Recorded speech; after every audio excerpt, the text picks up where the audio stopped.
নমস্কার বন্ধুরা, আমি মৌটুসী হোম কুক মৌটুসীতে আরও একবার সবাইকে স্বাগত ভালোবাসা জানিয়ে নতুন একটি রান্না নিয়ে চলে আসলাম আপনাদের সামনে।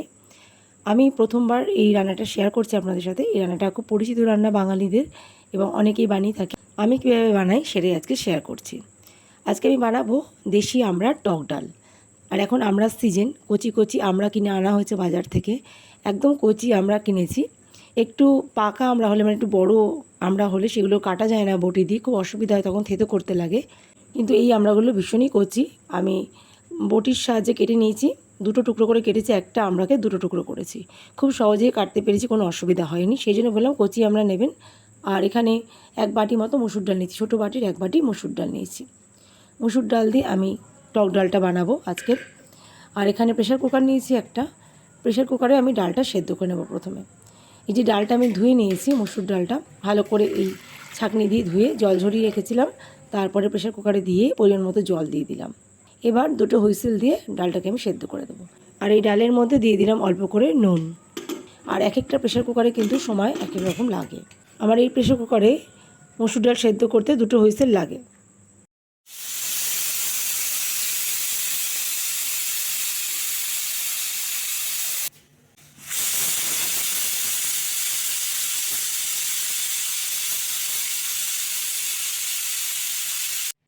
হাই ফ্লেমে দুটো হুইসেল পড়ার পর আমি গ্যাসটাকে অফ করে দিয়েছি। এরপর প্রেশার কুকারটা নিজে থেকে ঠান্ডা হলে তারপর কিন্তু প্রেশার কুকারটা খুলেছি আমি। তো দেখুন ডালটা আমি এইভাবে সেদ্ধ করেছি। মসুর ডালটা কিন্তু একেবারে পুরো গলে যায়নি, দেখেই বুঝতে পাচ্ছেন। অনেকে বলে প্রেশারে ডাল সেদ্ধ করলে একেবারে গলে যায়, তো সেরকমটা কিন্তু হয়নি। আপনারা চাইলে কড়াইতে বা যে কোনো অন্য পাত্রেও ডালটাকে সেদ্ধ করে নিতে পারেন। এই পর্যায়ে দিয়ে দিলাম আমি পরিমাণ মতন হলুদ গুঁড়ো। হলুদ গুঁড়োটা আমি সেদ্ধ করার সময় দিইনি, তাই এখন মিশিয়ে দিলাম। হলুদটা মেশানোর পর এর মধ্যে আমি জল ব্যবহার করব, কারণ ডালটা সেদ্ধ করেছি পরিমাণ মতো জল দিয়ে। তারপরে বাকি জলটা দিয়ে ডালটাকে আমি পাতলা করে নেব। যে কোনো টক ডাল বেশি গাঢ় ভালো লাগে না, একটু পাতলা পাতলাই ভালো লাগে। সেই জন্য জলের পরিমাণটা আমি আমার পছন্দ মতো দিলাম। এরপর গ্যাস ওভেনে একটা কড়াই বসিয়ে দিয়েছি। কড়াইটা গরম হয়ে গেলে এর মধ্যে দিয়ে দিলাম আমি সর্ষের তেল। যে কোনো ডাল সম্বার দেওয়ার জন্য কিন্তু সর্ষের তেলটাই আমরা ব্যবহার করি। সর্ষের তেলটা গরম হয়ে গেছে, দিয়ে দেবো এর মধ্যে কালো সর্ষে আর শুকনো লঙ্কা ফোড়ন। আমি দুটো শুকনো লঙ্কা মাঝখান থেকে ভেঙে ফোড়নে দিলাম। আর দিয়ে দিলাম 1 চামচ মতো কালো সর্ষে। আপনারা চাইলে 5 ফোড়নও দিতে পারেন, অনেকে 5 ফোড়ন ব্যবহার করে, কিন্তু আমরা টক ডালে বেশিরভাগ সময় সর্ষে ফোড়ন দিই। ফোড়নটা কয়েক সেকেন্ড ভেজে নিয়ে এর মধ্যে আমি দিয়ে দেবো আগে থেকে কেটে ধুয়ে রাখা আমড়ার টুকরোগুলো। আমড়াগুলো নাড়াচাড়া করে একটু ভেজে নেব, মানে কয়েক সেকেন্ড ভেজে নিয়ে এর মধ্যে আমি দিয়ে দিলাম স্বাদ মতো নুন আর হলুদ দিয়ে আমি আমড়াটা ভেজে নেব।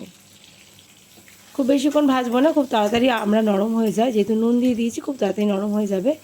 একটু হাই ফ্লেমে ভেজে নিয়ে ঢাকা দিয়ে 2 মিনিট লো ফ্লেমে রান্নাটা হতে দেবো। 2 মিনিট পর ঢাকাটা খুলে নিলাম। দেখুন আমড়াগুলো কত নরম হয়ে গেছে, একেবারে সেদ্ধ হয়ে গেছে আমড়াটা, গলে যায়নি কিন্তু নরম হয়ে গেছে। এমনিতেই খুব কচি আমড়াটা, তার মধ্যে ঢাকা দিয়ে রান্না করেছি, একেবারে সুন্দর সফট হয়ে গেছে। আর আমড়ার মধ্যে একটা সুন্দর রং চলে এসেছে দেখুন। এই পর্যায়ে আমি দিয়ে দেবো আগে থেকে সেদ্ধ করে রাখা মসুর ডাল। নুন দিয়ে যে ডালটা সেদ্ধ করে রেখেছিলাম সেই ডালটা আমি এখন ব্যবহার করলাম। আর হলুদ তো ডালের মধ্যে পরে দিয়ে দিয়েছিলাম। আর আমড়াটা ভাজার সময় নুন হলুদ দিয়েছি। এবার নুনটা একটু টেস্ট করে নিতে হবে, নুনের স্বাদটা ঠিকঠাক মতো আছে নাকি, কারণ ডাল সেদ্ধ করার সময় নুন দিয়েছি, আমড়াটা ভাজার সময় নুন দিয়েছি। এরপর টেস্ট করে যদি নুন লাগে তাহলে দেবো, নাহলে আর দেবো না। আর সামান্য চিনি দিলাম, একেবারে সামান্য, এটা চাইলে স্কিপও করতে পারেন। একেবারে কয়েক দানা চিনি দিলাম, যেহেতু টক ডাল, তাহলে টেস্টের ব্যালেন্সটা ঠিক মতো আসবে। ভালো করে চিনিটা দেওয়ার পরে মিশিয়ে নিচ্ছি। আর এখন ডালটাকে ভালোভাবে ফুটতে দেব। আমড়াটা কিন্তু ভাজার সময় সেদ্ধ হয়ে গেছিলো, ডালের সাথে ফুটে আরও সুন্দর নরম হয়ে গেছে। আর ডালের সাথে বেশ মিশে গেছে, তার কারণে ডালটাও বেশ টক হয়েছিল। দেখুন এভাবে হাতার সাহায্যে বারবার নাড়াচাড়া করে ওপর নিচ করে ডালটাকে ভালো করে আমি রান্না করে নিয়েছি। 3 থেকে 4 মিনিট হাই টু মিডিয়াম ফ্লেমে রান্নাটা করেছি আমি। তারপর একটা অন্য পাত্রে আমি টক ডালটা ঢেলে নিলাম। তৈরি হয়ে গেল আমার দেশি আমড়ার টক ডাল। গরম ভাতের সাথে দারুণ লাগে কিন্তু টক ডাল খেতে। আমের সময় আমের ডাল, সেরকম আমড়ার সময় আমড়ার ডাল দিয়ে ভাত খেতে দারুণ লাগে। রেসিপিটা কেমন লাগলো কমেন্ট বক্সে লিখে জানাতে ভুলবেন না। ভিডিওটা ভালো লাগলে অবশ্যই লাইক দিয়ে চ্যানেলটার পাশে থাকবেন। দেখা হবে আবার নতুন একটা ভিডিওর সাথে। ভালো থাকবেন সবাই।